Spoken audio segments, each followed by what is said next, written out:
Week 4 is already kicked off. We got a good game last night with the Arizona Cardinals and the Seattle Seahawks, but we've got a lot more games coming up. And today, Jeff Bell and I are going to go through every single matchup, game by game, talking about the injuries, news, and notes that you need to know to get a leg up in your fantasy football league. Jeff, fun game last night. Any major takeaways before we jump into the rest of these games? I think Seattle is a very good football team is one of the biggest takeaways. That defense is legitimate. Mike McDonald in his second season has really been able to build that in the way that he wants to, and they're emulating the Baltimore Ravens Yeah. defense and becoming very, very good. I think Sam Darnold is playing within an offensive scheme with Clint Kubiak where he's very comfortable. Cooper Kupp was talking about it before the game about the comfort level of the scheme. And that's something that's been the drumbeat throughout camp of you're bringing Cooper Kupp in, bringing Sam Darnold in, and they're really specialists in this offense. And so it gives them a big leg up versus trying to implement new scheme. I think that Seattle, I think they took their foot off the gas a little bit probably in the second half when they were winning by 14 or so. And then there Got a was got a the, little scare when Kyler kind of drove down the yeah, field twice, and they were like, "Whoa!" yeah, there was, yeah. And I think from the Arizona side, I think it's disappointing they lost the game. It's encouraging they got back in it but we try, I don't know, we lean into vibes a little bit on this show, but the vibes around Arizona, like it when you right before halftime, it seemed like a team that had just given up, and maybe Seattle's just that good that they had broken their will, but that was a 2-1 team going into halftime, and it seemed like everybody there did not want to be there, wanted to be anywhere else, and Including the fans. including the fans. Yes, I mean this booing constantly. Yeah, and again, it's a 2-1 team, and you're just booing this team. It's a 2-1 team that just lost the week before by 1 point to the division leading San Francisco 49ers, and so I think that there's. I don't know. I don't want to say it's a culture problem, but it might be a culture problem. But it doesn't seem. I was excited and encouraged by the way Marvin Harrison Jr. closed that game out. There was a lot of talk about Marvin Harrison Jr. early this season leading into that game, and you could just physically see the confidence growing in somebody at the end of that game. So that's encouraging. The big question will be if Kyler Murray, if Marvin Harrison Jr. can get on the same page, can stay on the same page, and moving forward and want to be on the same page is probably the other part of the question. Yeah, not getting into like the X's and O's or anything here, but like one thing I would have liked to see is like where Marvin Harrison was clearly struggling early in the game. Like, I'm somebody who suffers from some anxiety myself. And when they cut over to Marvin Harrison Jr. on the sidelines, there were a handful of times where I felt like I saw myself in my worst moments, like wide eyed, loud lights and pyrotechnics and crowds booing. Like that would be a nightmare for me. And I would like to see Kyler Murray maybe over there, like, hand on his shoulder, trying to console him, build him back up. But it was weird that they were both just like, you've got like Marvin Harrison Jr. looking like he's having a panic attack on one side of the bench. And then you've just got Kyler Murray just kind of like pouting on the opposite side of the bench. I'd like to see some cohesion among the team. But they've got the pieces there. And I think these are both good teams. But yeah, I think the major takeaway is that Seattle is legit. And we talked a lot this offseason that like one of the best ways to find an edge in fantasy is drafting players on teams that everybody has just presumed are going to be terrible. And we talked about the Jaguars, and we talked about the Titans, and we talked about Seattle as well. And Jackson Smith-Njigba, Kenneth Walker, Zach Charbonnet. We saw a big blow-up game from Elijah Arroyo as well. Sam Darnold is looking good. Torrey Horton has had 3 touchdowns over a 2-week span. There's a lot to like in this Seattle offense. So definitely one that I'm going to be watching. Really like what they're doing over there in Seattle. But let's go ahead and dive in. First of all, a note to anybody playing fantasy football: set your alarms and wake up early on Sunday. We've got an international game playing in Ireland. Don't be that guy who has Alvin Kamara in your bench when he's an unhealthy scratch like we had a couple of years ago. Be an adult. Set your lineup early in the morning and don't put your commissioner in a bind. Minnesota Vikings playing against the Pittsburgh Steelers. JJ McCarthy has not practiced this week. He still is not going to play. Carson Wentz is going to be the starter. And Jeff, I think that's the first thing that I want to talk about here, because this wasn't even hey, let's see how JJ McCarthy gets through the week and then we'll make a decision. Immediately after the game, Kevin O'Connell came out and said Carson Wentz has deserved another opportunity. What are you making of this? Like, are we going to be looking at a quarterback competition when JJ McCarthy returns? It feels to me a lot like Carolina last year, where Bryce Young started the season and struggled, and he got benched, and then Andy Dalton came in, and they were able to get the offense up and humming. Andy Dalton gets in a car accident and allows Bryce Young to get back into the lineup, and Bryce Young has taken off since that point. To me, it feels like the season starts and things might be moving a little bit too fast for JJ McCarthy. And meanwhile, the rest of his offense isn't comfortable, isn't rolling. And then you bring in Carson Wentz, a very experienced veteran, can kind of knows the in and out, knows how to get ready for the game, just can lean into what Kevin O'Connell is scheming up and lean into that offense, get everybody set, get everybody comfortable for the year. I mean, you come off that dominant performance, the way that they looked the previous game against the Falcons, and then the way the Falcons looked the next game, it feels like some massive red flags on both sides there.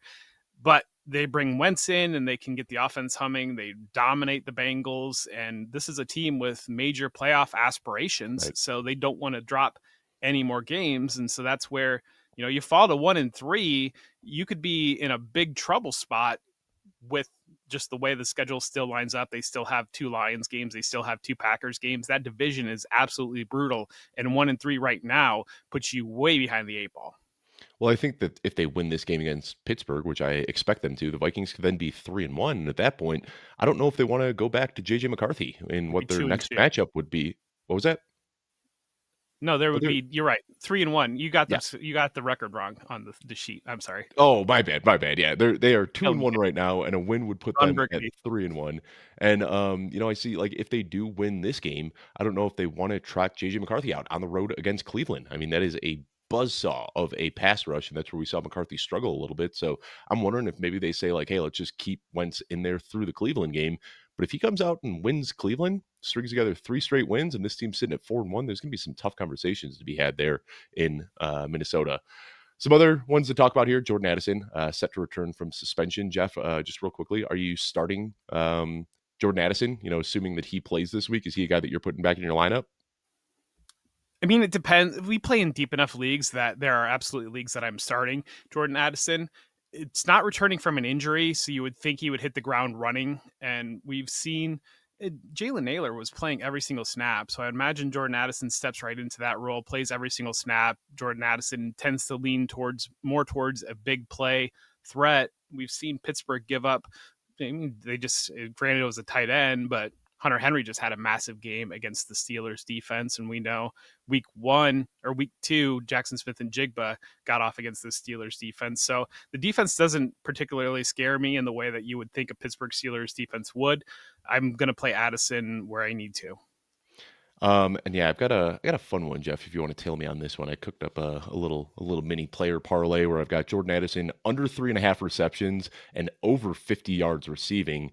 That ticket pays out plus 900 on DraftKings. I think that's a fun one because I could see him having that. Just not a ton of usage, but still getting one big play, and that's really all you're hoping for there. Additionally, in this game, we've got Jalen Warren getting a limited practice throughout, or 2 limited practices throughout the week, but no indications there that he won't be ready. They're chalking that up as rest. Same with Jonnu Smith. He got a veteran rest day on Wednesday, practice limited on Thursday. He'll be ready to go.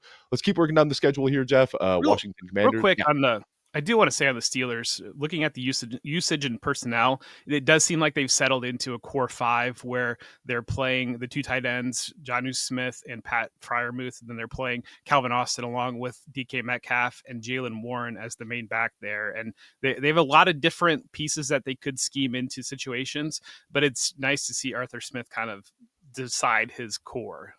Yeah, and I think this is one where, with that Minnesota blitzing the way that they do, like with these complex blitz packages, we see Aaron Rodgers, like one of his best strengths is his quick decision making. So I think this is going to be a game where we're going to see him playing out of the shotgun. We're going to see a lot of throws to the running backs and the tight ends. I do have a little bit of a fade on DK Metcalf and Calvin Austin this week. They've been involved through the first few weeks, but I think that this is going to be very much so just short throws to get the ball out of Rodgers' hand. And I think we're going to see a lot of running back and tight end involvement in this one. So Jonnu Smith, Pat Fryermuth, if you're looking for streaming options in your deep leagues and they're available, I think you could do worse.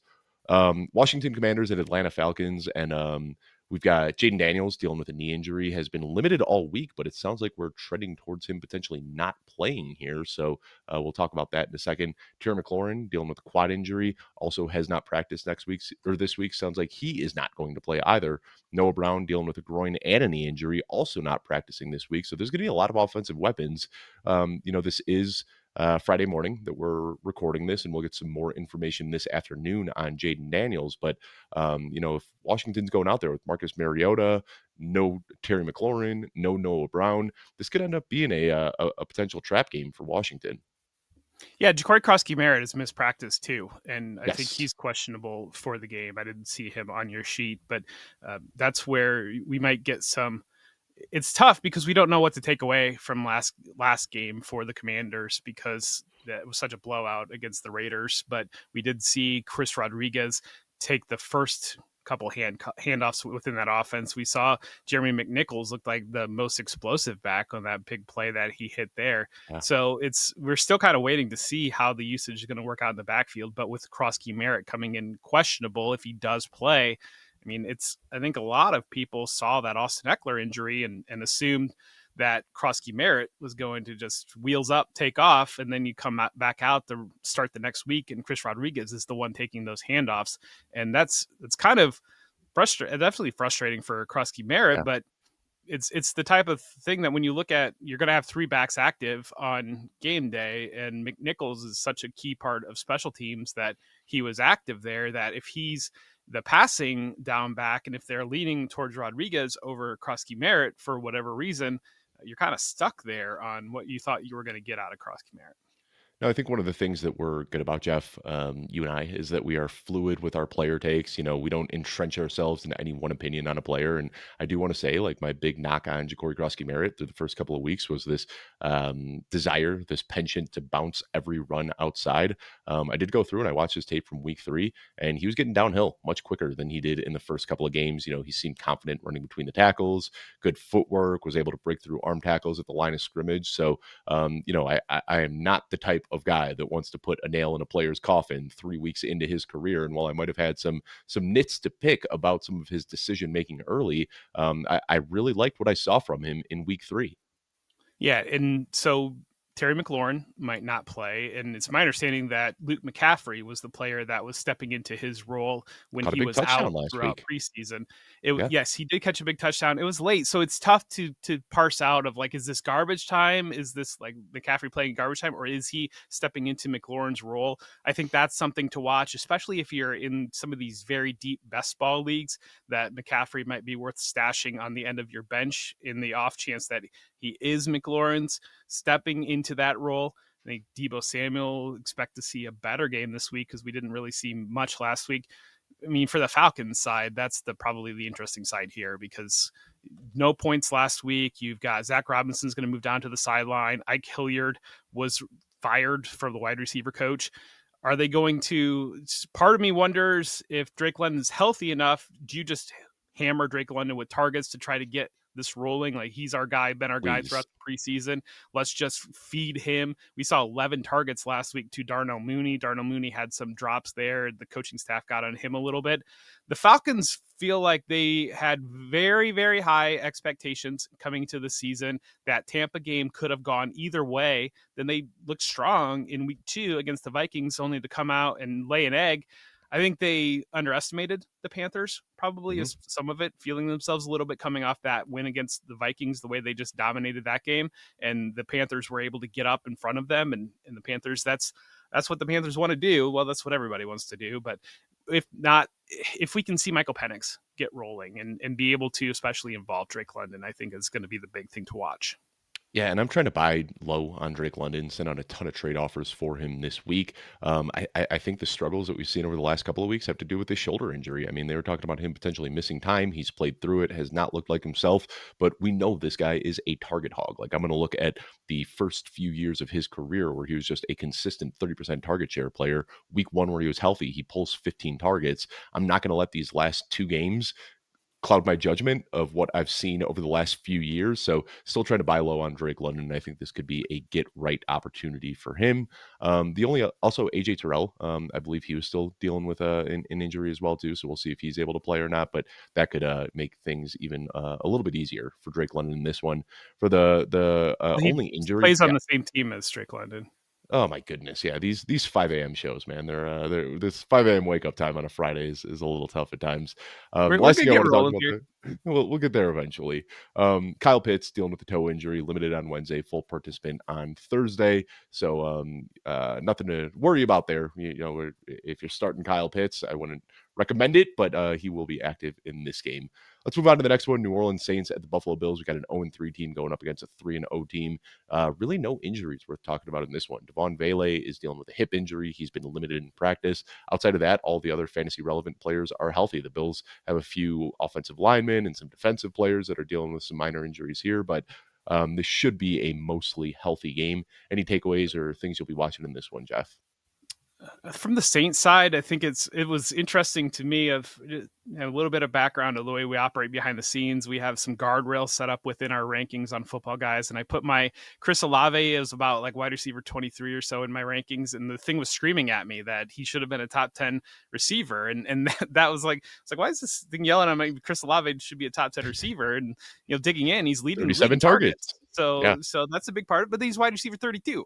So it's like it's a catch 22 of like he's leading the league in targets, but he's not even a wide receiver 2 right now. And so That's that's because Spencer Rattler is just chucking it up to him when he's in triple coverage. Like, Spencer Rattler yeah. doesn't care. He's going to force feed the ball to him. Last year, we saw Derek Carr would see Chris Olave covered deep downfield, check down to Alvin Kamara. Spencer Rattler doesn't have that sort of maturity yet as a quarterback. Rather than taking the check down, he's just going to say, maybe Chris Olave can come down with this and just huck it down there. Yes, exactly. And that's, I mean, this game against Buffalo, assuming they don't underestimate the Saints, but we've seen Buffalo in these spots, they just tend to blow these teams out. And the Saints, they're riding the struggle bus hard, but you're still probably playing your Saints just because the volume should be there in the passing game. The Bills passing game, I think is difficult, especially walking into this one because they put so much on James Cook and they're comfortable with him in the feature back role. And you could see James Cook have 3 touchdowns in this game, but Right. it could be the type of thing where Josh Allen throws for 125 yards, kind of takes the second half off. And if you don't have one of your receivers doesn't catch the touchdown in the first half, then you're kind of stuck with nothing. But Dalton Kincaid has been a revelation for the Bills so far. He played very, very well. I think you're firing him up in situations that you need to, that you have him. I mean, it's just so hit or miss on if the receiver volume is going to be there. And usually when we say that, then will be a 17-13 game going into the fourth quarter. But I have a feeling, granted, maybe it's a little bit of a homerism here, but I have a feeling that we're not going to be sweating this one too hard, and it's going to be a James Cook couple touchdown celebration type game. Cleveland Browns at Detroit Lions. David Njoku dealing with a knee injury, limited Wednesday, full participant on Thursday, so he should be playing. Cedric Tillman has been dealing with a hand and hip injuries, limited throughout practice, but no indications that he won't be ready. And then the Lions are completely healthy. Jeff, I think my major takeaway or something that I'll be watching in this game, we have seen the Lions, that week 1 struggle was very overblown, but a lot of that came going up against a very good front 7 in Detroit. Now they face off against the Browns, who also have a very strong front 7. Of course, the difference here is that they're going to be playing at home, where we know that they're a little bit better. Do you have any concerns that the Lions might be looking a little bit more like that week 1 team, or do you think that that was just a blip on the radar and the Lions are the Lions again? I tend to think it was a blip on the radar and Yeah. probably a little bit of a wake up there, especially because the Packers probably overestimated this Browns team and the Lions saw that last week. And I have a feeling that it's kind of everybody realized this Browns team is pretty feisty and will enter the game a little bit of a different attitude. I think the other thing too, we talked about the Vikings sitting at 2-1 right there. We talked about the Packers pushing for that division lead. This is the type of division that you just can't let any games get away because it will come back. We saw it last year. We saw the come down to the last game of the season, a 14-2, both 14-2 Vikings and Lions playing week 18. And I think that just we've already seen the Packers have a sleepwalk performance. We kind of saw the Vikings have a sleepwalk performance, and week 1 is a little bit of a sleepwalk performance from the Lions. And I think all 3 of those franchises recognize how razor thin this margin is in this division. I expect the Lions to come out, take care of business with a good attitude. That being said, I think the Browns are very feisty, and they're any matchup, they seem like a live underdog, especially with Quinshad Judkins plugging in, bringing that physicality to that offense, so that defense will beat you up too. Yeah, and you talk about how razor thin it is in the NFC North right now. The Lions are sitting at 2-1. They have looked amazing, and they're in 3rd place right now. I mean, it is a tough, tough division, that NFC North. Tennessee Titans and Houston Texans. One of these teams is getting their first win this week. Cam Ward was limited on Wednesday with an ankle and a calf, but he looks like he's going to play. No concerns there at all. Nico Collins dealing with a knee injury, limited Wednesday, full participant on Thursday. Looks like he should be ready to go as well. Jeff, any takeaways here? I mean, I want to see CJ Stroud get back on track. We saw some really bad decision making and just some poor throws overall in this matchup. It's been kind of weird. The player that we saw his rookie year looked like he was going to be a perennial all-pro player, and he just hasn't really seemed to be able to find his footing since. Obviously, the offensive line is a struggle, but he's got the playmakers around him. They've got everything in place. I just want to see, if CJ Stroud can have one of those games to kind of regain his confidence.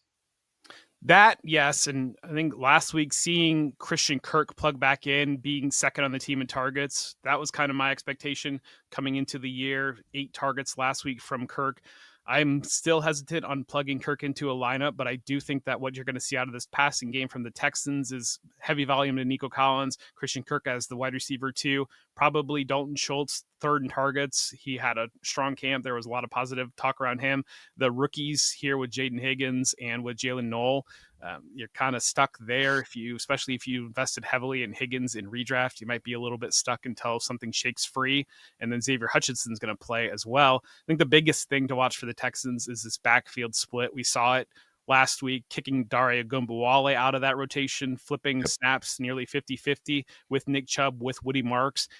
If Woody Marks can even cut into that maybe a little bit more, if they're looking to get the passing offense up and rolling, and I think he's the interesting one, that if he's sitting out there, because we haven't seen the production come to really, if you're a plugged in league, he's probably not going to be available. But at the same time, we haven't seen one of those games where he forces everybody to lead their waiver wire articles with him. I think it's in play for him to do that and to be one of those guys that coming out of week 4, everybody's saying you need to be picking up Woody Marks. You should be proactive if you've got the room and have Woody Marks already. From the Titan side, I'd like to Real see quick, I Calvin just want to say, Ridley. like, we're seeing it. Week 1, Woody Marks had 10% of the backfield touches. Week 2, Yeah, 15%. Week 3, they jumped to 40%. So, I mean, we're seeing that sort of jump.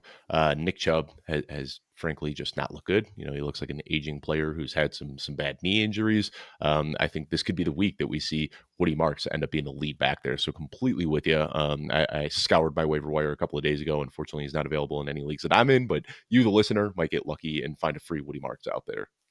yeah, and I think just the biggest thing is getting this offense rolling, and it's like pounding it between the tackles with Nick Chubb. Is that going to get this passing offense rolling? Is that going to win you the division? I'm skeptical that that's a path to success, and so at some point you need to be exploring options as the offensive coordinator. What Nick Caley gets comfortable calling plays for the first time in his career. From the Titan side, I'd like to see Calvin Ridley not look like he's playing his unders for the first Yeah. time this year. I mean, it just hasn't been there for Ridley. Ridley was a player that I was really in on this preseason because you assume the volume would be there, and the volume hasn't not been there. It's just they can't connect. Meanwhile, Alec Aomanor looks like a revelation, and it looks like Cam Ward and Aomanor are very comfortable on the same page. Can't help but wonder if Ridley doesn't put it together very, very soon.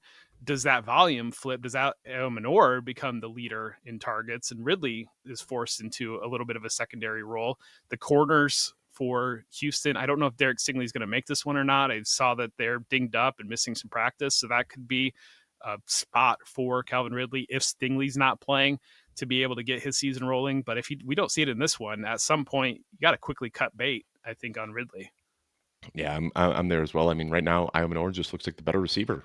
He's stepping up, he's Yes. making big plays, and he's run just as many targets as Calvin Ridley. So it's only a matter of time before Cam Ward says, "Hey, I'm targeting these guys equally. One is producing, one is in. I know who I'm going to start targeting a little bit more heavily." So another guy probably not available on waivers in many leagues, but worth a look just in case he snuck through somehow. Um, what's the next game we got here? Sorry, I got a little bit lost. Carolina Carolina, New England. Panthers. Yes, Carolina Panthers at New England Patriots. For anybody who sees me typing, I realized that I missed a couple games on the show sheet when trying to put this together last night during Thursday Night Football. So cleaning up some loose ends to make sure we got a tight show here. Carolina Panthers at New England Patriots, and this is one with a lot of injuries. Xavier Legette has not practiced this week with a hamstring injury. Tetaroa McMillan didn't practice Wednesday, limited on Thursday, dealing with a calf issue, but sounds like he is going to be ready to go. Chuba Hubbard was limited on Thursday with a calf issue after not being on Wednesday's injury report. So that's always scary, these midweek pop-ups on the injury report, but we'll see if he's able to play on Friday, or I'm sorry, practice on Friday. Rico Dowdle got some rest, nothing too crazy there. Hunter Renfrow got a personal day off on Wednesday, but was back at practice on Thursday. Jatavian Sanders dealing with an ankle injury, did not practice. So let's talk about that, and then we can talk about the Patriots a little bit. I mean, this is a team that is super banged up right now. Sitting at 1-2 right now. How are you feeling about this going into here? I mean, I think if Legette misses, it sounds like Renfrow and Tetaroa McMillan should be out there. So we saw this a couple of weeks ago when they needed this high volume passing attack. I mean, it was all Tetaroa McMillan and Hunter Renfrow, and I think they're pretty comfortable just leaning on those two guys when they need to. Yeah, I think Carolina is a good jumping off point to just talk about how, I mean, we're still dealing with limited sample size. And when you look at Carolina, it's been really Jekyll and Hyde between their games where against Arizona, they were chasing very hard. Bryce Young set career highs in passing volume, and that passing attack looked like that's up and rolling potentially the second half of that game. And then they come out and they just dominate the Falcons and blow them out. Multiple, I think they had at least one pick six. I don't think the other one got taken back. I think it was just one pick six, but Mhm. that offense is able to just kind of sit on a lead for a little bit. And I don't know that Bryce Young had any passing yards in the second half of that game, at least where I was tracking for some things for that I track for. And so that's where I think it's interesting. Hunter Renfrow looked like he was going to be a key piece coming out of week 2, but then Bryson Tremaine was playing the snaps. Hunter Renfrow had very, very low snap share last week, even if he was second on the team in targets. Bryson Tremaine, they like him quite a bit. He's a bigger slot receiver that he's just kind of been a career journeyman a little bit, but there's a strong connection with offensive coordinator in Carolina with Tremaine. So that's something to watch. I don't feel comfortable playing probably anything outside of Hubbard or Tetaroa McMillan on the Panthers. Tight end, I think I saw that Sanders is expected to be a multiple week absence, Yeah, but yeah. that might be a little bit different. But I think Tommy No, Tremble and he's Mitchell probably not going to Evans, play. Yeah. yeah, Mitchell Evans, Tommy Tremble stepping into that spot. But again, like the only piece I feel comfortable at all is McMillan. And looking at the Patriots side of the ball, we got Hunter Henry practicing in full with a knee injury, Mac Hollins practicing in full with a hand injury. I did a show with Devin Knotts yesterday, and we talked a little bit about this Patriots offense. And I said Hunter Henry is basically their wide receiver one. Like I'm at the point I'm benching Stephon Diggs, I'm benching Demario Douglas, I'm benching Kayshon Boutte. I think the only player that I really have any faith in right now is Hunter Henry and his ability to draw targets. The one thing I want to talk about here specifically, though, before we get on to the next game, Jeff, is the running back room. Much ado was made about Ramondre Stevenson and his 2 fumbles and Antonio Gibson and his fumble, and everybody's saying that this is the week that TreVeyon Henderson's going to take over. I see this going one of 2 ways. It could be the TreVeyon Henderson takeover week. It could also be the Patriots staff saying, hey, we've got a bad Carolina run defense here. This is a get-right game for Ramondre Stevenson. How do you see this one playing out? I think TreVeyon's going to get his shot. Is Yeah, my expectation. I think that's that kind of where I am too. Yeah. I mean, Stevenson lost in the game last week. Mhm. I hate to really pile on a player, but especially the one he had 2 red zone fumbles, goal line fumble, and so that was a brutal swing in what was a 1-score game. That lost them the game, and then you bring Antonio Gibson in, and Antonio Gibson promptly fumbles, and for all the errors on TreVeyon Henderson in week 2, the multiple holding penalties, I'll take a holding penalty over or a fumble any day of the week. Especially a goal And line fumble.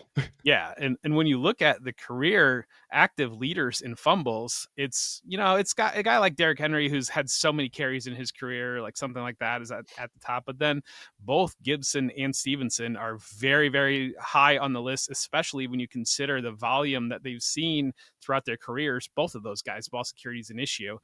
And I think that, I mean, we were seeing in practice reports supposedly that Henderson has been the first guy up. talk about Marvin Harrison Jr. last night, the way he came on in the second part of that game. You Yeah. got to give these young guys. I understand easing a young guy into the league and getting him comfortable, but at the same time, you've got to allow him to build confidence and to put him into a role where he feels like he can get up and rolling. And we know it's pretty obvious the upside within this offense if Travion Henderson is the focal point of the backfield instead of a guy that's playing 1/3 of the snaps of the backfield. I think is a night and day difference when it comes down to the offense. So, Jeff, noted Buckeyes fan, as anybody who listens to the show is well aware, I'm going to put you on the spot real quickly. Travion Henderson, how many fumbles did he lose in college? Oh gosh, I want to say he was pretty good about. Yeah, I was gonna say he was that, Didn't and have that's a single where fumble. that's what floored me about. He was not a fumbler, and his pass protection really floored me because that was It's one been of the things that terrible in the stood out. NFL and one of his like best Yes. traits in college. Yeah. Yes, and some of it's a different thing, but it's the same thing. We've talked previously this week about some of these rookie running backs coming in and just things are moving too fast. You're running into the back of the offensive lineman instead of hitting the hole, and Yep. then things slow down a little bit. It might just be the type of thing of the angles off a little bit from where he's expecting that rusher to be coming from, or that rusher's able to adjust their body a lot quicker than the guys that he was picking up in college. And so the first time you see that, the first time you're taking those bullets, you might struggle with it, but then you make the adjustment as a high end player does. I think Henderson is that high end player. Yeah, and I think it's just as as simple as that. It's just a different speed, a different level of player. I mean, when you're looking at a guy who probably isn't going to be playing football beyond what he's doing in college, picking up that blitzer is a lot easier than picking up a 270-pound beast of a human coming at you with 4.4 speed. It's just a very different game. So I have confidence that he'll get there. Talked earlier about Corey Krosky Merritt looking better in week 3. We've already talked about the strides that we've seen Omari and Hampton making through his first few weeks. I think Henderson will get there as well. I refuse to believe that a guy who was one of the best pass blockers in college has just suddenly forgotten how to now that he is in the NFL. Where are you coming in on Hunter Henry? I think that's worth talking about because he's in a position that our friend Andrew Cooper talks about the yin yang tight end strategy. You might be in a position where you grabbed Hunter Henry as your second tight end, and you've got a guy like a Tucker He was Kraft or supposed to be something the like that. the low ceiling, Yeah, high floor guy that suddenly is right. showing a bit of a ceiling. Yeah, or you got like a Tucker Kraft or a Tyler Warren who like you feel great about, you're excited about them, but then where are you ranking Hunter Henry this week? Tight end 8, and it's for me, I've got this blob, tight end 6, tight end 7, tight end 8, which is Mark Andrews, TJ Hawkinson, and Hunter Henry, and I'm splitting hairs between those 3. Like, I don't really know who I want to put ahead of that group. I mean, it's just kind of the boring veterans that we know can go for, 8 receptions and 2 touchdowns on any given weeks, but also has kind of a sketchy floor here. I mean, now that I'm looking at it, like, Hunter Henry could very well be ahead of Mark Andrews and TJ Hawkinson. So somewhere between tight end 6 and tight end 8 for me, which very much so puts him in must start territory. Yeah, he's tied in 4 for me this week. So Yeah, I think the guy that I'm really taking the cheese on in my rankings is Jake Ferguson. I've got him as my tight end too. We'll talk about that game in a little he's bit, my but tight end 3. So yeah. yeah. I mean, there's definitely some guys that are flashing right now, and we don't want to ignore that. Los Angeles Chargers going up against the New York Giants, a 3-0 team against an 0-3 team. These are always fun, a potential trap game for the Chargers in New York. We'll see how that one works out. Will Dissly has yet to practice with a knee injury after missing last week. Najee Harris placed on IR. Sounds like he's going to miss the season with this Achilles injury. That's really it for the Chargers as far as the fantasy relevant injuries.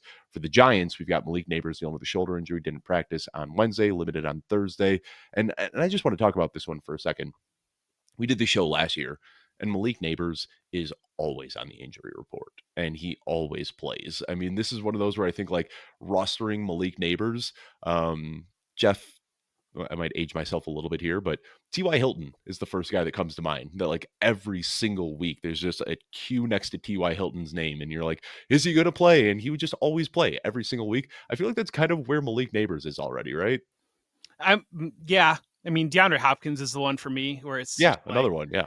DeAndre Hopkins finds any reason not to practice and he plays every single week. So I feel like that's kind of where we're at with neighbors. So I know, like, I see so many, like, every Wednesday I'm getting DMs from people like, what's going on with Malik Neighbors? And my advice always, like, my wife, I help her with some of her lineups, and she often asks me on Wednesday, like, this guy's got a Q next to his name. And my advice is always just check your lineups on Thursday. Like, check them Thursday. Make sure your Thursday night players are in your running back and your wide receiver spots. But like Friday afternoon is really when you start setting lineups. And I think Neighbors is one of those guys that's going to cause a lot of stress this year, but I'm not overly concerned about it. Foot injuries, shoulder injuries, like there's always something going on, but he's going to play. Tyrone Tracy, however, dislocated shoulder, has not practiced this week. They said that he's going to miss 2 to 4 weeks. Darius Slayton limited with a calf injury. And then, of course, we got the word that Jackson Dart is going to start this week. Russell Wilson was benched after an 0-3 start. So I think that's the big question here, Jeff. Jackson Dart, how does he impact this offense? Are you moving Malik Neighbors up or down in your rankings? Do you think that this benefits Cam Scadaboo, or do you think that defenses are going to play him a little bit tighter? I think this is a very interesting conversation to have. Jackson, anything's in play, to be honest, because of the matchup. Jackson Dart, if you just look at the stats, he didn't throw that many interceptions in college. If you watch the game, he threw a lot of interceptions. They were just dropped in college. Turnover-worthy balls is what they call those over at PFF. Yeah, I know the smart people have some way of tracking these things where Jeff just watches the tape and says, well, he threw that right to the defensive back, but it's not an interception. But I think anything's in play here with Dart, because he's going to be, if you get the feeling that them going to Dart now with the where Brian Daboll standing at 0-3, they're just going to cut it loose. Like, what's to lose at some point? I don't think that they're going to play ultra conservative. Let's try to pace the game and slow it down. And so I think that this shootout potential is very, very real in this one. We saw that against Dallas. Shootout potential happen in that game, and that was a different quarterback. But I think that the Chargers offense, I do want to hit really quick. Rondé Gadsden is the thing to watch on the Chargers offense, because he was a persistent drumbeat throughout camp. He looked very good in his debut in week 3, got 5 targets, converted all 5 of those targets. And it wasn't just like throughout the game, sprinkle here or there. It was the first drive, they went right to him. And then on the game winning drive, they went to him again. And Jim Harbaugh, coming out of that game, basically was like, I've seen this before. He's going to play a lot more. Like, it's here. This is a thing. And one of the things I said during the week was this offense being so much more pass heavy, the concern around Gadsden was his blocking to get him into the game. If you're going to be in a pass heavy attack, that concern about your blocking tight end becomes a lot lighter. And the other part of it, we're wringing our hands about Ladd McConkey right now, and how much volume can be through these 3 receivers. You sprinkle a tight end that's actually starting to pull target share in there, you might get into a little bit of a sticky situation. That being said, you're still playing all the pieces, because the potential is there for any of them to have a good, strong week. But circling back on the Giants side, again, cut it loose. And I just want to say one thing I want to say about like the pass heavy attack. This has been a big change in how Greg Roman and Jim Harbaugh operate. And something I noted, I don't, I watch all of the games. I try to dig into film. This is like a learning process for me. But something I noticed, and I haven't talked about on this show or any shows, I mentioned it briefly on Twitter, is that Omari and Hampton, when they try to play like the Greg Roman style, 22 personnel, putting Scott Matlock out there as a fullback, Omarion Hampton really struggles on those plays. Like, he can't find the crease. He's running into his own lineman. He's getting tripped up through these like muddy piles at the line of scrimmage. But when they go into a spread formation and they're playing out of a shotgun, that's when Omarion Hampton looks his best. So I know like this is what they want to do in this offense, is jumbo formations and a fullback. But Omarion Hampton plays best when they stretch it out a little bit. And it seems like playing out of the shotgun, maybe he can get a better read on the defense, see the offensive lines open up a little bit better. I don't know exactly what it is, but I talked with Matt Waldman about this, and he noted the same thing. So now I'm wondering if they've got Rondé Gadsden, who is a very good pass catching tight end. They've got 3 very good wide receivers as well. If they can play out of 11 personnel in a spread formation where they're also getting the best play from Omarion Hampton, we could see this team just go full blown, like, let's lean into this personnel package, which could be huge for Gadsden and big for Omarion Hampton. Yeah, and I think when you look at it, you're exactly right in terms of give any young back, spread it out and give them the ability to read the field. But especially for Hampton, he's the type of player, he's a problem when he gets to the second level. It's just You got to get him to the second level. And so when you're in an I Hard to get to the formation, second level when there's 9 yeah, guys in the box and 3 blockers and exactly. yeah. And it's taking Nick Chubb level nuance of understanding the running back position to read your fullback, to be able to hit those creases, and to be able to get the yardage where it is. And so that's, I think, fundamentally makes sense. And you say Nick But you Chubb level, I mean, I think that's why Najee Harris might have looked better in these first couple of weeks because he is very good in that power Yeah. run scheme. So now I wonder with Najee Harris out of the picture, if we're just going to see them shift their whole philosophy and just say like, "Hey, we're just going to run and gun this offense. We're spreading out wide. We're going to play everything out of the shotgun." And that can make for a really, really fun fantasy environment for everybody involved. Well, and fundamentally, when you look at how you want to play football, you want three great wide receivers that you feel comfortable, and a quarterback that can sling it, and an offensive line that can stand up without needing extra blockers to be able to handle the blitz and the pressures, so that you can spread everybody out, attack vertically, create space to have opportunity. That's fundamentally, I think, where we are at with the game of football, of how you want to play. And the Chargers are just, it's a smart coaching staff that is not going to try to fit a round peg into a square hole. They recognize how they have the highest upside within this personnel, within this scheme, is to spread it out, attack with these receivers, create space for Omari Hampton. It's I think it's a very, very fun thing that's happening with the Chargers right now. Let's go on to the next game, and this is like the game of the week. We've been seeing this a lot this season. Like the best marquee matchups are just buried in Sunday afternoon. And here we've got the Philadelphia Eagles going to Tampa Bay to play the Bucks, 2 3-0 teams. Not a lot of injuries for the Eagles. I mean, the only injury news we have is good news. Will Shipley, who left early, it was weird. They were calling it a ribs injury. Now they're calling it an oblique injury. But either way, he's practicing in full. He should come back. I do want to talk about that for a quick second, Jeff, because we look at the overall snap counts and things of that nature, and it looks very much so like Saquon Barkley has been a workhorse. But I think lost in that discussion is kind of the nuance of what happened in week one, which is that Will Shipley was hurt early in the game on a kickoff. But we saw a very healthy dose of Will Shipley. Like he was involved as a running back before he got injured. And we've also seen that Saquon Barkley, I'm not hitting the panic button by any means, but some of the efficiency metrics aren't great right now for Saquon Barkley. And you got to wonder now that Shipley is back out there. Shipley is a very good running back, and I wonder if they're going to maybe have a bit of a split committee approach until they get later in the year and want to really ramp up Saquon Barkley for their playoff run. This is one where, again, like I don't want to go into like full blown panic mode, but when Shipley is healthy, it wouldn't surprise me if he's handling like 30-40% of the touches out of this backfield. Am I crazy for thinking that, Jeff? I think you're crazy for thinking he's going to handle 40% out of the touches out of the backfield. That Well, seems we'll crazy to see. me. Well, I mean, 10 to 15% to 20%, sure, but I don't see that. But I do think that you I talk mean, about he the had a early full usage. drive. He got like the full second drive playing against Dallas in week one, and that was surprising to a lot of people. And he looked good in the role as well. So, all right, maybe 40% is overselling it, but I think we could see like a 2-1 split here. Potentially, I do think that I think the Eagles, their confidence was very, very, very high entering the season, as it should be. The Yeah, defending Super Bowl champs. I think it was probably that first half of that Rams game, bordering on arrogance. And I think that they maybe got the fear of God struck into them a little bit at halftime of that Rams game. And we saw a different attack in that second half. We had to see a different attack in that second half. That's where I think it's going to be. I'm really curious to see this, because we know the Buccaneers have traditionally been a very strong run defense. And so, do the Eagles say, "We're the Eagles, we're going to run it on your throat and we dare you to stop us"? Or do they say, "We unlocked a little bit in the second half here of right. this previous game.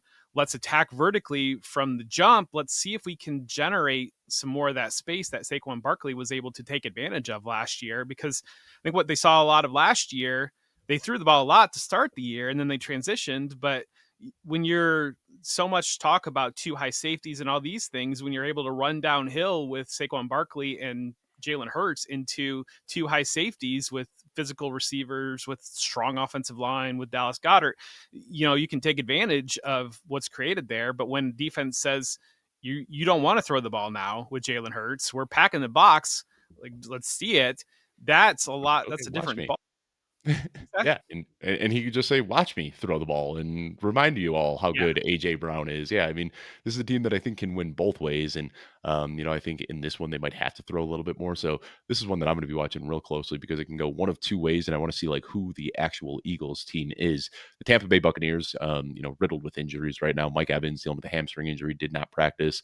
They're saying that they hope that he can avoid an IR stint, but they're expecting him to miss a handful of games. Chris Godwin was back to a full participation on Wednesday and then did not practice on Thursday. It sounds like that's just kind of how they're handling this injury. It does sound like Chris Godwin is going to make his return this week. And then Baker Mayfield limited with a right biceps injury, but doesn't sound like that's any concern here. So I think the major question people are going to have, Jeff, is regarding Chris Godwin. I asked Devin Knotts this on yesterday's episode of the Launchpad, and I was kind of surprised. I said, "Are you starting Chris Godwin?" I expected him to say no, and he was just immediately like, "Yeah, I'm firing up Chris Godwin where I have him." I'm taking a little bit more of a cautious approach here. I want to wait and see where I can. I've got him ranked like just outside of my top 50 wide receivers, which means like in your deep leagues where you need a desperation start, you could plug him in, but not a guy I'm clamoring to start by any means. This is really interesting to see because we know Mike Evans is out. And so if you're narrowing your wide receivers down to Emeka Buka, Chris Godwin, and Sterling Shepard, you need somebody to attack and stretch defenses a little bit. And there's so much talk about Ibuka throughout the offseason was that he's a limited slot player. And I pushed back hard against that. And I think we've seen through the first 3 weeks, he's not a limited slot player. Right. And when you stack up these receivers, he's your best vertical option probably to stretch the defense when you look at what they've got able to roll out there without Mike Evans, without Jalen McMillan. So do we see Godwin step right into that high volume target slot role that he served last year, stretch Emeka Ibuka outside because you need that within your receiver core right now, and Ibuka becomes a little bit more of a hit or miss play. Godwin kind of transitions into being what we saw the early part of last year. I would expect some level of ramp up period, but maybe there isn't a level of ramp up period. Maybe he's ready to go. So I think that that's where Godwin could be really, really slept on from right now, just from what we saw early last year and for what this offense needs.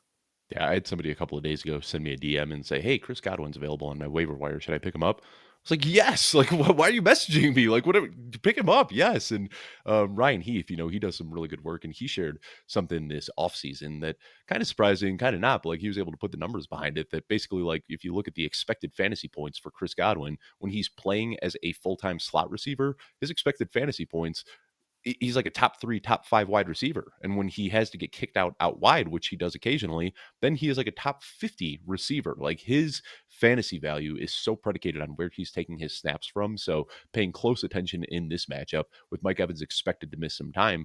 Like you said, like if Chris Godwin's playing out of the slot and Buka moves out wide, we're looking at Chris Godwin doing exactly what he did last year, which was a top 2, top 3 wide receiver in that role. So paying close attention to that utilization. Let's move on to the Sterling afternoon. Shepard Yeah. deserves mention too, because Sterling Oh, Shepard yeah. is pacing for his career best year, 80 yards last week. They've clear rapport with Baker Mayfield. Again, the receiver injuries are forcing their hand. So if you're in a very, very, very, very deep league, Sterling Shepard might be a potential option that's lingering out there for you. I've got Sterling Shepard ahead of Chris Godwin in my rankings this I week. would not Sterling do Shepard. that. See, I think that we're going to see some limitation with Chris Godwin, kind of a slow ramp up. Sterling Shepard's inside my top 48, and then I've got Chris Godwin just outside of my top 50. So we'll see how that one pans out. But yeah, I'd feel more comfortable starting a healthy Sterling Shepard this week than I would be a potentially limited Chris Godwin. Could have egg all over my face for that take. We'll revisit next week. Let's get to the afternoon games here, Jeff. Indianapolis Colts 3-0 going up against the Los Angeles Rams 2-1. Alec Pierce, pretty scary injury last week, still not practicing as he's coming back from that concussion. Wishing him the best. Devontae Adams dealing with a hamstring injury. This was one I saw the DNP on Wednesday, and I said, no big deal. He's a 33-year-old receiver. He'll be out there. But back-to-back DNPs is a little bit concerning. But this also, Devontae Adams is very much so cut from that. T.Y. Hilton, DeAndre Hopkins, Malik Neighbors cloth. Like, this guy doesn't always need to practice. I just want to see him out there on Sunday. The fear, of course, is that this is a late afternoon game. So hopefully we get some clarity before Sunday. The dreaded late afternoon game time decision is never something we want to see here. I was digging everywhere trying to get some information on this one, Jeff, and I've got nothing besides back-to-back DNPs. Like, we got Wednesday. Sean McVay said that he expects this to be a minor injury and doesn't think it's going to impact his play. But then, of course, missing practice on Thursday is cause for panic. Where are you at on this one? Are you worried at all, or are you just going to take a wait and see what he does on Friday approach? Yeah, I mean, this being a late game, that's where it gets muddied up. And so you got to definitely make sure you have another option that you can go to. If he's active, I'm going to play him. But if he's not, then you do have to give yourself a choice on where you can go. To Travis what Hunter. you can. Seems like all of my Devontae Adams teams are also Travis Hunter teams, and that'll be my pivot if he can't play. Yeah, or maybe it should be Parker Washington, but we'll get there. But Maybe. yeah, it's an interesting one to see. Alec Pierce, Adonai Mitchell should get an opportunity to step up. Whether that comes to fruition, the Colts' targets have been a little bit unpredictable, but you would think Michael Pittman Jr. would be a go-to option here. But on the Rams side, if Adams does scratch, Puka Nacua gets 135 targets, and everybody else is probably maybe a little bit of a whack-a-mole. What you could get in that Rams offense. Yeah, you say the targets have been a little bit unpredictable. I mean, Michael Pittman has been pretty steady. We saw a low volume game against Denver, but 8, 5, and 6 targets. I mean, he's a guy that I might have been sleeping on a little bit in the early offseason, but I think he's kind of in that plug and play wide receiver 3 territory right now, especially with how efficient this offense has been with Daniel Jones. Let's move on to the next game, and there's going to be much to discuss in this one. The Jacksonville Jaguars in San Francisco against the 49ers. Bashal Tutin has been limited all week with a shoulder injury, but sounds like he should be good to go. Diami Brown didn't practice Wednesday, limited on Thursday, also dealing with a shoulder injury. Brian Thomas Jr. practicing in full, but he's been dealing with that wrist for the last few weeks now. So let's talk about the Jacksonville Jaguars, and then we can get into the 49ers here. You talk about Parker Washington. Seems like he has stepped up into a much bigger role. I'd like to see it 2 weeks in a row before I'm really eating the cheese here, but it does seem like he's a guy who is pretty well equipped for that across the middle of the field, the short crossers, the slants, the in-breaking routes. What they were trying to do with Travis Hunter in week 1, what they were trying to do with Brian Thomas in week 2, they might have finally found the guy for that role in week 3. Yeah, and Sigmund Bloom had a really good point on the couch this week when he was talking about struggle targets. He was talking about Jonnu Smith last year was just a broken offense that got a lot of struggle targets. You kind of feel like Brenton Strange and Parker Washington are struggle targets right now for an offense that's trying to figure itself out.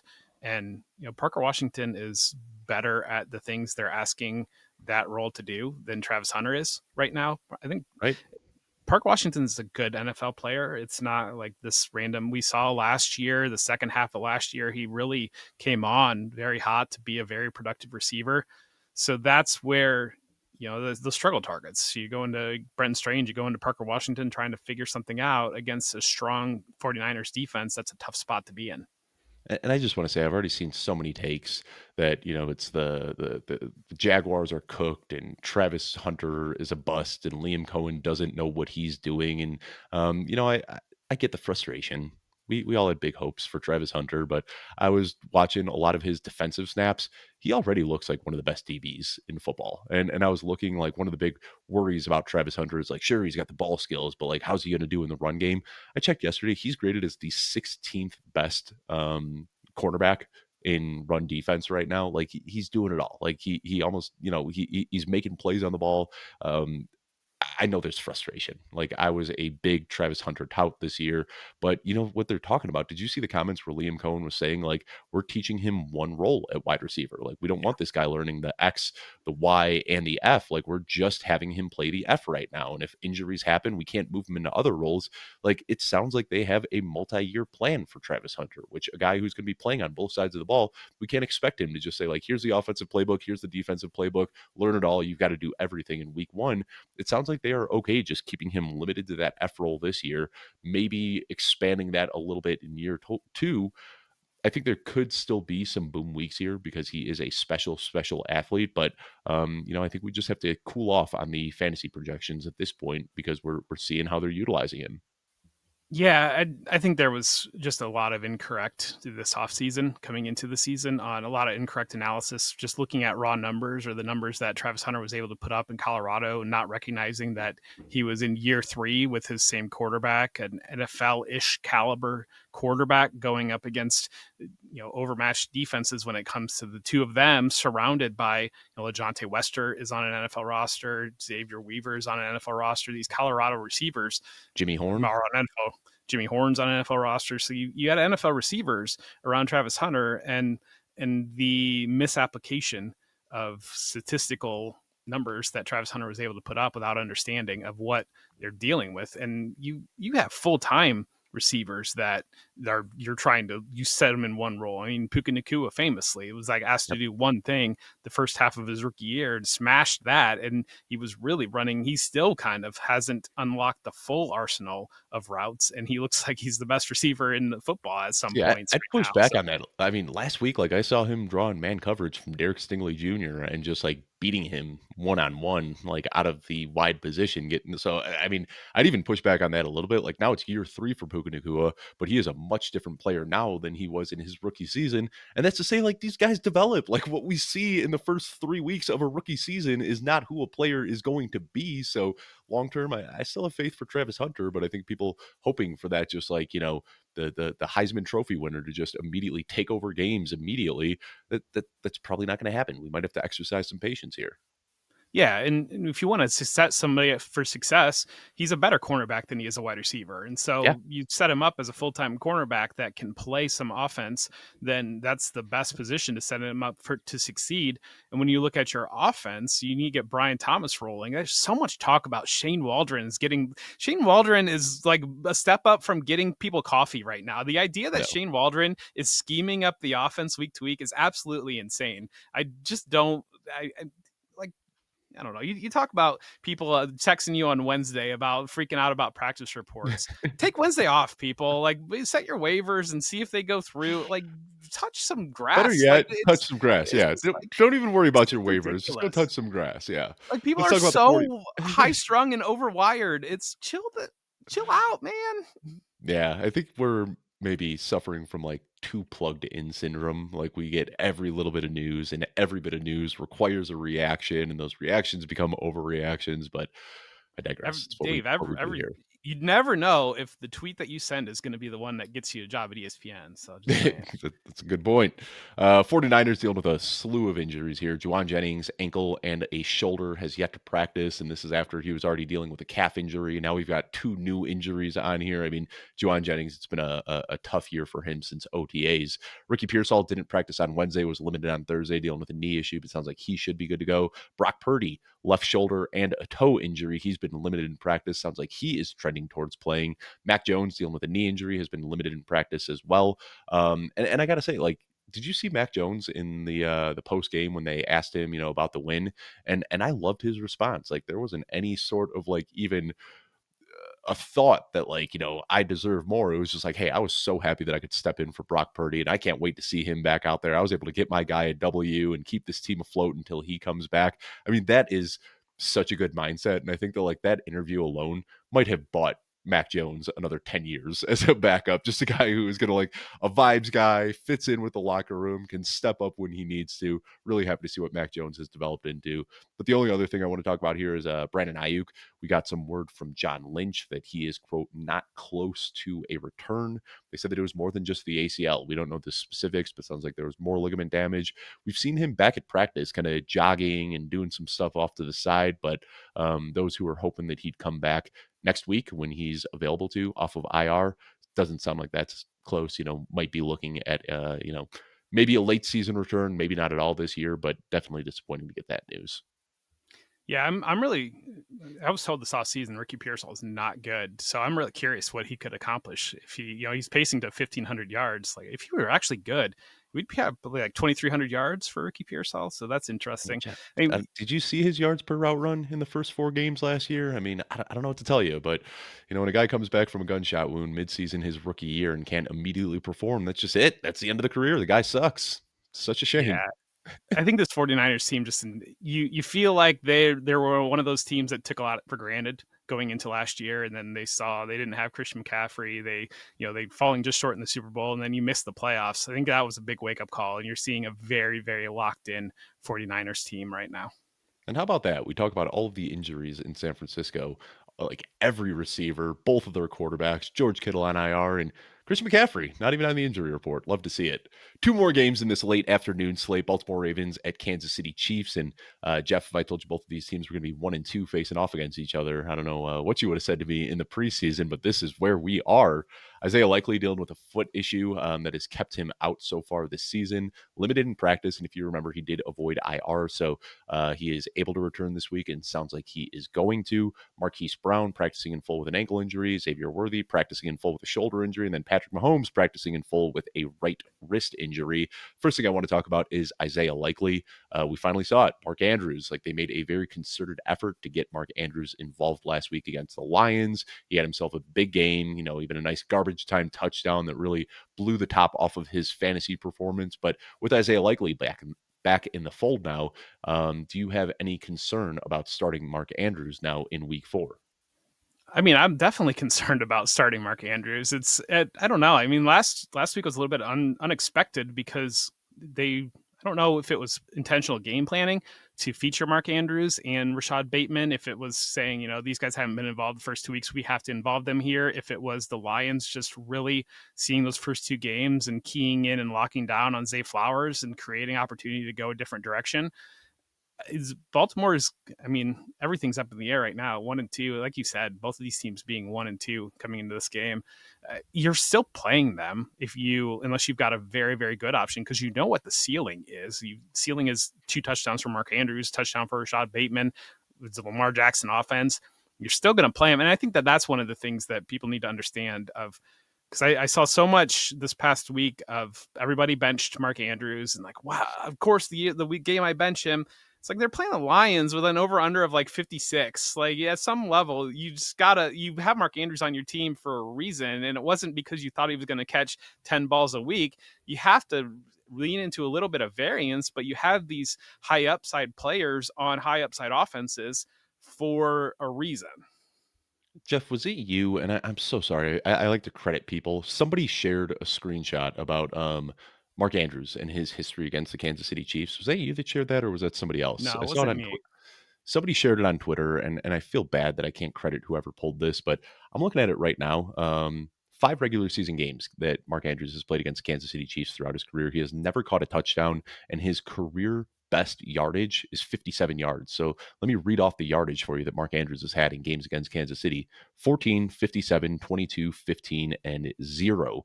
It seems like the Chiefs have made an effort to shut down Mark Andrews anytime they've played against him. So I think that is also a little bit of cause for concern in this game. So, as we were talking through this, as I so often do on my show, I talked about that kind of lump of TJ Hawkinson, Hunter Henry, and Mark Andrews all together. I just moved Mark Andrews from the top to the bottom of that tier just because now I'm starting to have a little bit of concern about him. So Hunter Henry moving up in my rankings and Mark Andrews moving down. But the other thing I want to talk about in this matchup, of course, is Xavier Worthy. Dealing with shoulder injury, practicing in full. He did that last week and then was unable to play. Do you think he's going to play this week? I mean, like, again, I'm not an NFL athlete, but I tore my labrum in my shoulder. It is so painful and it is so easy to re-injure. Like, you can't put your arm up over your head without your shoulder popping out. I want to believe that he's going to play, but also, like, we've seen running backs play through this injury. We've seen defensive players play through this injury. I really have questions about how an NFL wide receiver can play through a torn labrum. I hear you. But again, we're shocked that both of these teams are 1-2. One of these teams is going to be 1-3, unless there's a tie here. And I would be a lot more concerned if I'm the Kansas City Chiefs than if I'm the Ravens, because you feel like that AFC North, even at 1-3, like, are the Jake Browning Bengals or the Browns or Still the very Steelers, winnable. are Yeah. they going to run away with the division? I feel like no. I feel like it's still going to be within reach of the Ravens getting hot. For the Chiefs, though, they dropped to 1-3. They still play Buffalo. They still play Detroit. They still have 5 division games. They still play Washington. They still play the Colts. I mean, if they're 1-3, there needs to be some real conversations about them maybe going like 9-8, 10-7, missing Yeah. out on a tiebreaker like that. And that's where I think you're seeing the Xavier Worthy come from, of the both of these teams are varying levels of desperate. For the Chiefs, you feel like they're very desperate because you've already gotten handled by the Chargers. The Chargers are capable of running away and hiding with that division, eliminating your chance of that being your path into the playoffs. And you get into a wild card muddle, and you split the games with the Broncos, and the Broncos have you on a tiebreaker somewhere. I mean, you're watching the playoffs instead of trying to get to the Super Bowl for a fourth year in a row. Yeah, and I think the fear, of course, everyone knows with a torn labrum is that the risk of re-injury is really high, and if it does get re-injured, then it's a season-ending injury. So I think that's my fear. Like it's easy to put Xavier Worthy out there in practice where he's running routes and catching balls, but the fear is that he gets hit or he falls on his shoulder, and then his season's over. And you got to wonder, like, is that where the Chiefs are? Are they willing to risk a very likely, I shouldn't say likely, but potential season-ending injury for Worthy by putting him back out there? So we'll So see how they play this one. part of it part of it is you need this game, but part of it too, Rasheed Rice is coming back very Right. soon too. Right. So maybe there is some level of we're going to take the acceptable risk because we need this game so bad, recognizing that our high volume guy is coming back in a couple of weeks. Chicago Bears at Las Vegas Raiders. DeAndre Hip dealing with a hip injury has been limited, but he is expected to play. Cole Kmet got a limited practice on Wednesday, but he should be good to go. Colson Loveland has yet to practice this week dealing with a hip injury, but they said that he still has a chance to play. Brock Bowers for the Raiders, practicing in full, but still dealing with that knee issue where he's got this big, bulky brace that he's been playing through and not looking like himself. And then Michael Mayer has yet to practice this week dealing with a concussion. So we've got a handful of injuries here, but I don't think anything majorly impactful. I think the most impactful injury is somebody who's practicing in full right now, which is Brock Bowers. And this is a tough one because, like, it's Brock Bowers. You don't want to put him on your bench, but he has not looked like himself over the last couple of weeks. I think you've just got to bite the bullet and put him in your lineup regardless because he can always blow up for 100 yards and a touchdown, but clearly limited, doesn't have his speed, can't really jump the way that he used to either. But I think, you just have to keep going back to the well with Bowers, right, Jeff?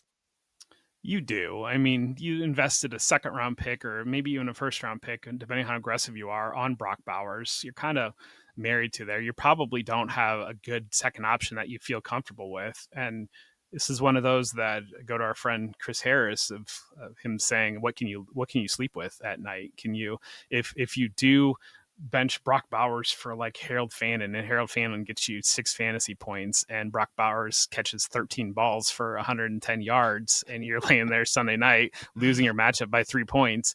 What can you sleep with at some level? You said, I think that Colson Loveland, that's impactful in the sense that if he misses the game, what do you Cole do with Kmet. Cole Cole Kmet? Cole Kmet's a Because streamer. I mean, like they said he's got a chance to play, but I'm not really buying into it. After back-to-back DNPs, and I don't think they want to put him out there if he's not 100%. So I'm looking right now in my rankings. I have moved Cole Kmet up. Not a guaranteed starter by any means, but I've got him at tight end 15, which means he is in the streaming discussion. yeah, and it's a big muddle of tight ends. Of like once you talk about that section of the TJ Hawkinson range, once you get out of there, golly, it feels like again tight end is not deep as much as we want it to be. I mean, we've got Cole Kmet one spot ahead of Travis Kelsey this week. That should tell you how I feel about both of those players. Might be regretting that one on Monday morning, but we'll see. Sunday Night Football, Green Bay Packers going up against the Dallas Cowboys. Micah Parsons revenge game. I know that's what we're all super excited about. This should be a ton of fun. Josh Jacobs limited with an ankle injury, but no indications that he won't be ready to go. Tucker Kraft dealing with a knee and an elbow injury, limited in practice, but he should be good to go as well. CeeDee Lamb, they haven't officially declared him out, but yet to practice this week, and teams do this. Like they're saying, like, oh, he might be on IR, but he might also play this week. So we're just going to assume that CeeDee Lamb isn't playing this week. Obviously, Micah Parsons is what we're all going to be watching. But what are some things from a fantasy perspective that you'll be watching in this one, Jeff? Well, first, Josh Jacobs, if that passing role from last week is real, or if that was just the product of I kind of tend to believe that they underestimated the Browns and then were stuck in a game situation that they had to try to figure a way out of. So I would be skeptical that we see 9 targets again from Josh Jacobs. But if we do see heavy targets from Josh Jacobs, that unlocks Josh Jacobs a little bit probably for fantasy if he's going to get that passing game role. And I thought it was interesting the backup running back that they used, because they used Emmanuel Wilson last week. The week before they used Chris Brooks, and Chris Brooks is kind of the dedicated passing down back. Emmanuel Wilson's kind of the dedicated early down back. And so to me, like, if Chris Brooks is the guy that they're playing behind Jacobs, then Jacobs is more the early down guy. But if Emmanuel Wilson's that guy up in the rotation, then Jacobs is a little bit more passing inclined. They're looking for options there with Jaden Reed out, with Tucker Kraft carrying that injury into that game. There's so many layers of this when you talk about the Michael Parsons layer of it. Matthew Golden, we saw him start to put some things together last week against a very exploitable Dallas defense. And Matthew Golden's a Texas kid. So playing on the star might mean a little bit of something to Matthew Golden there. I think that that's very fun. Unpacking the Cowboys side of this. And I just want to say, Matthew Golden, I think this is a huge blow up spot for him. And I think that last week's the 9 targets we saw to Josh Jacobs kind of feels like a function of them just getting their teeth kicked in by the Browns pass rush. I don't think that's something that we're going to see them want to do often. I mean, we saw the first couple of weeks, Jordan Love was pushing the ball downfield aggressively, and they just didn't have the time to do that in week 3. So I think that was kind of a shock game for them. Dallas's defense is so bad. I mean, you want to talk about a team that you can exploit deep down the field. We just saw what the Bears did to them last week. So I think this is going to be another old-fashioned Jordan Love pushing the ball 20 yards downfield on almost every single attempt. And that, of course, sets up for massive opportunities for Matthew Golden and Tucker Kraft, assuming he's back to being healthy. Yeah, I heard a caller on NFL radio talking about the Cowboys signing Jadeveon Clowney and that solving some things. And it was like, if you're at the point where you think Dallas fan, I imagine. Did he have a nice little Texas twang in his voice? Yeah. You're signing. You thinking signing Jadeveon Clowney's solving the things? You're broken beyond recognition. You're playing all your Packers in this game. From the Dallas side, it's, you're going to play Pickens, you're going to play Ferguson, but Keyshawn Nixon has been an absolute shutdown corner. And with Pickens being the only receiver there, they could potentially put Nixon on an island against Pickens and make that really difficult. The Edgerrin Cooper outside of Michael Parsons with Jake Ferguson. You get the feeling on these games that it's going to go one way and it probably ends up going the other way. But right now it feels like the Packers are just going to absolutely nuke the Cowboys, an angry Packers team off that Browns game. That's where so of course Dallas will pull this game out, but you feel like that's what we're heading into.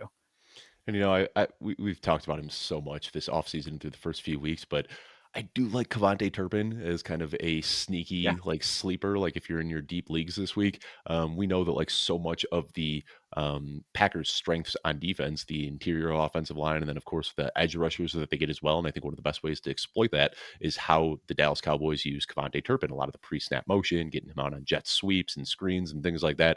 Just get the ball in their most explosive players' hands as quickly as possible. So, I think Jalen Tolbert is going to run a lot of routes. He's going to be out there, but this is another one where I am, opposite consensus very much so, but I prefer Kevontae Turpin as a deep sleeper more than I would prefer Jalen Tolbert.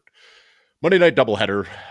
This first game, I don't think anybody's too excited to watch. The New York Jets against the Miami Dolphins, 2 0-3 teams, both looking to get right here. Justin Fields has been practicing in full. And remind you, these guys, they don't practice on Wednesday, so all we get is the Thursday participation. But Justin Fields logged a full practice and will start if cleared per Aaron Glenn. Jalen Waddle dealing with a shoulder injury has been limited. Darren Waller dealing with a hip injury has been limited. They said they expect him to play, but they do expect his role to be limited, just like his practice participation. Jeff, I do my starts, sits, and sleepers every single week with Alfredo Brown. And my start of the week, Justin Fields. I know people get scared off by what he did in week 2 against the Buffalo Bills, but if you're rostering Justin Fields and you aren't firing him up against this Miami defense, just cut him from your roster, because why do you even have him roster? I mean, this is a smash spot.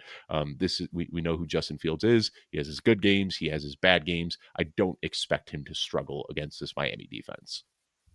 Yeah, I mean, the Jets, that's a team that outside of getting blown out for Buffalo, the Jets have to feel like they could be 2-1 right now and Right. having a very different conversation about their season, letting 2 games get away. But then I think the Miami side, we've already thrown all the dirt on Mike McDaniel there, the coach, but the Dolphins were very live against the Bills. Like that was a spot where they easily They could have rolled always over. are though, right? Like that's I feel like the Dolphins, no matter how Eh, bad they are, they always kind of hang in the like that AFC East is weird. Like it seems like the Dolphins, no matter how like even in the Tom Brady era Patriots, like they'd be getting their butt kicked every single week, and then they would like hold it up against the Patriots and do it against the Bills too. Like I don't think that they're a good team, but they always seem to step up in these divisional matchups.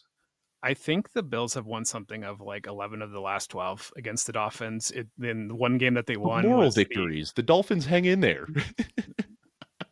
not really. The one that the Dolphins won was like 2 or 3 years ago. There was that game where it was like 157 degrees on the Bills sidelines, and the Dolphins were Yep. in like 75-degree shade.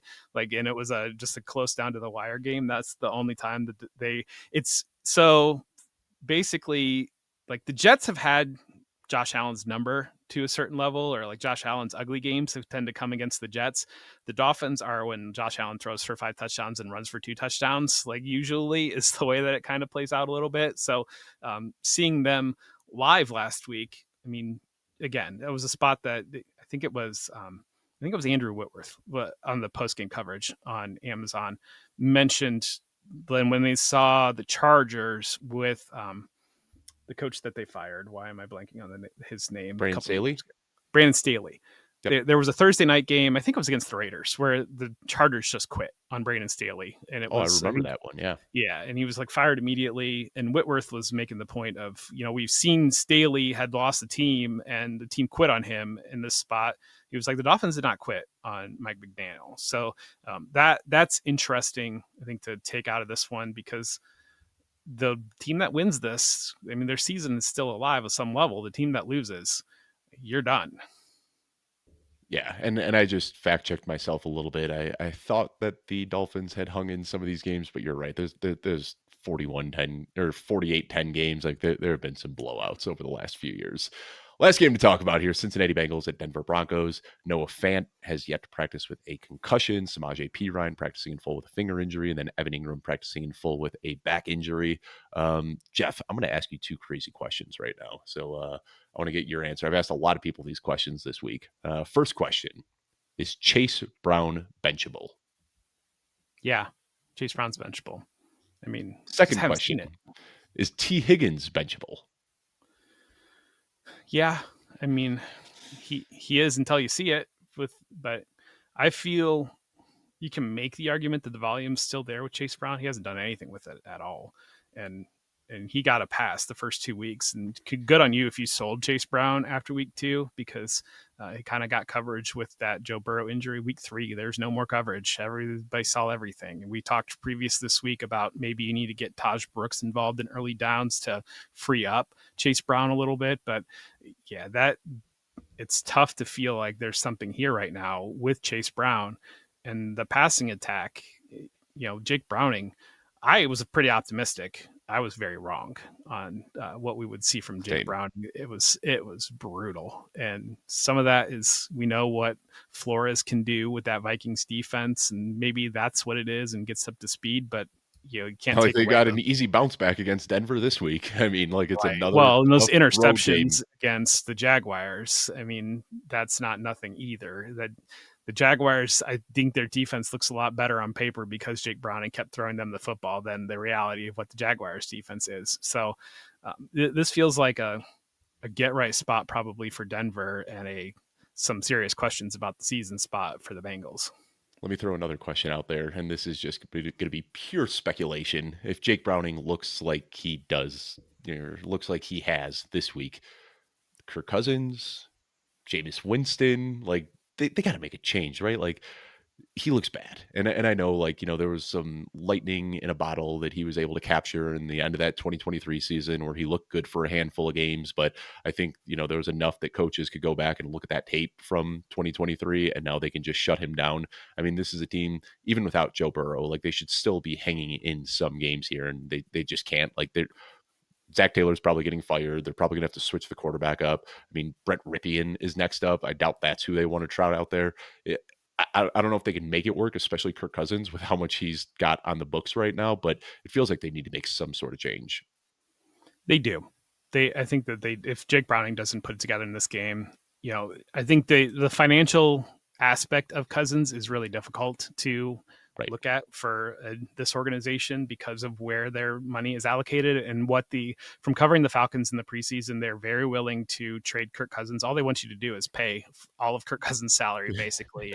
And so if you've got a spare $30 million laying around, you can go get Kirk Cousins pretty easily, probably. But I think the Bengals don't have that money.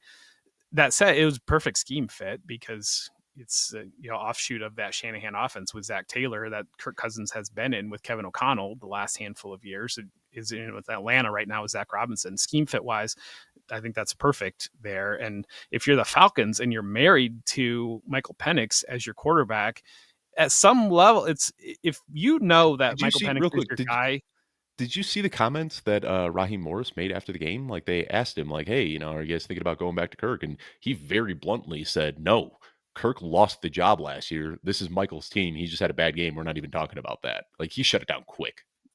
And that makes you feel like we need to get this guy out of here because we can't be doing that every single week of our young quarterback, or this guy can't be playing looking over his shoulder. This can't be a yo-yo situation.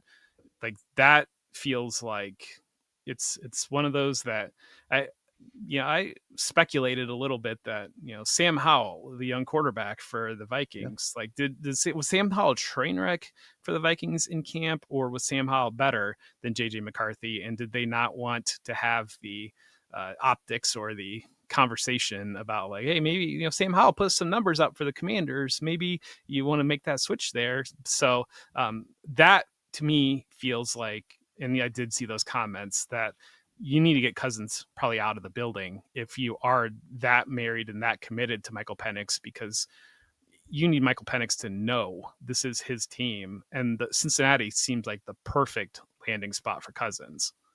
And we saw the Falcons a few years back. They were willing to take like $45 million in dead cap on the chin when they wanted to move on from Matt Ryan.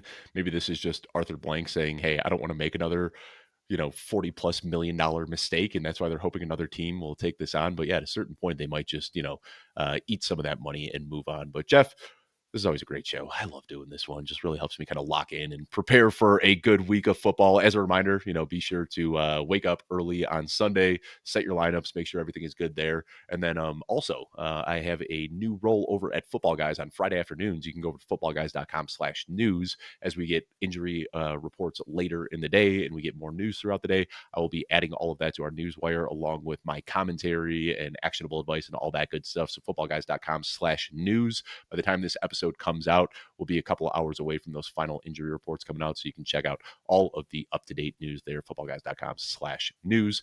Thank you so much for tuning in. Best of luck this week, and we will see you next week.